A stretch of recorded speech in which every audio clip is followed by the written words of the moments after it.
Mīlestības sveiciens visiem Dieva mīļotajiem. Meklējam valstību, ejam dziļāk saprašanā, tuvojamies Kristum, lai iepazītu viņa sirdi un būtu viens.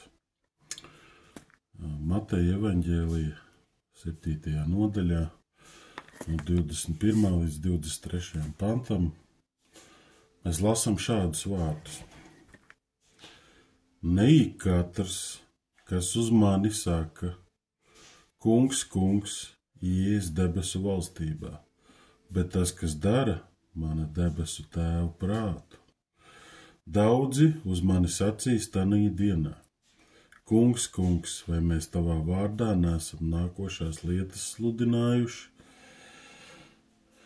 Vai mēs tavā vārdā neesam velnus izdzinuši? Vai mēs tavā vārdā neesam daudz brīnumu darījuši?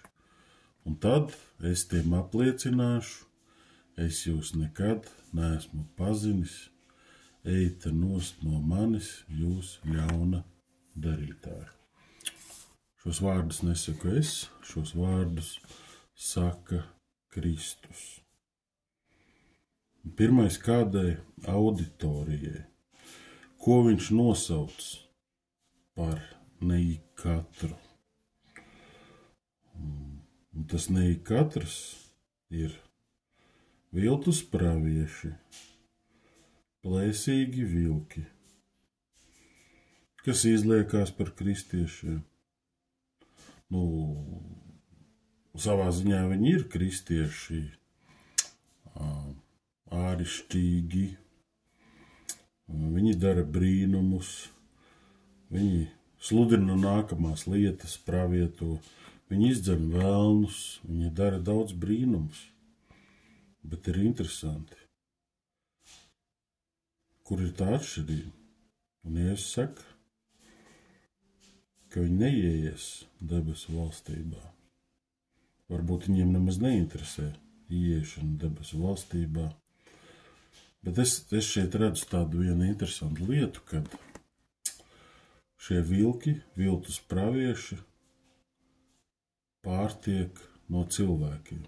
Viņi ēd citus cilvēkus, kristiešus. Mēs kā kristieši parasti atveram sirdi, kuram katram var teikt, kas sauc sev pa kristieti.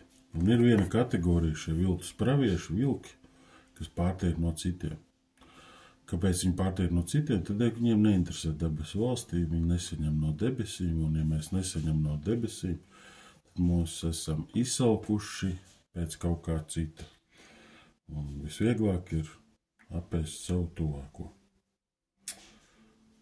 Kas tad ies debesu valstībā? Tas, kas dara mana debesu tēva prātu. Kristus darīja debesu tēva prātu. Kristus mums atklāja debesu tēva prātu. Un darot debesu tēva prātu, mēs visi esam viens. Vienoti. Tad nākamais jautājums. Kas tad ir tā diena, kad daudzi sacīs kungs, kungs? Tās ir grūtības ikdienas. Tā ir, kur tālāk ir aprakstīts, ka nāks vētra un ka nams sabruks. Vai tad tā nav, kad mums dzīvē ir grūtības, tad mēs saucam kungs, kungs, un mēs skaitam, cik mēs esam saukuši kungs, kungs. Un kāds tur apliecina kaut ko, un svarīgāk par saukšanu kungs, kungs ir debesu tēva prāta darīšana. Jo šeit šie cilvēki grūtībās uzskaita, ko viņi darījuši ir pret Dievu. Priekš Dievu, bet savā prātā, savās domās. Un tad interesanti, ko Jēzus saka, kas ir svarīgi. Es jūs nekad neesmu pazinis. Wow! Pasaka cilvēkiem, kādai kategorijai, kas viņu sauc par kungu, kungu. Un dubultā sauc un daudz piesauc. Un tie ir kristieši, neticīgi cilvēki nesauc Jēzu par kungu. Un kas tad mums ir jādara? Lai mēs nesaņemtu šos vārdus, ejiet nos no manis, jūs ļaunadarītāji. Bet tur ir interesanta lieta, ejiet nos no manis, nelikumības darītāji. Un lai viss pareizi saliktos galvā, debesu valstība ir kā uzņēmums, kur kungs ir Jēzus. Un nelikumība ir neklausīt savu kungu, izdomāt pašam uzņēmumā, kā jādara, jo algu maksā cilvēkiem par paklausību. Bet labi, Jēzus mūs neņem darbā.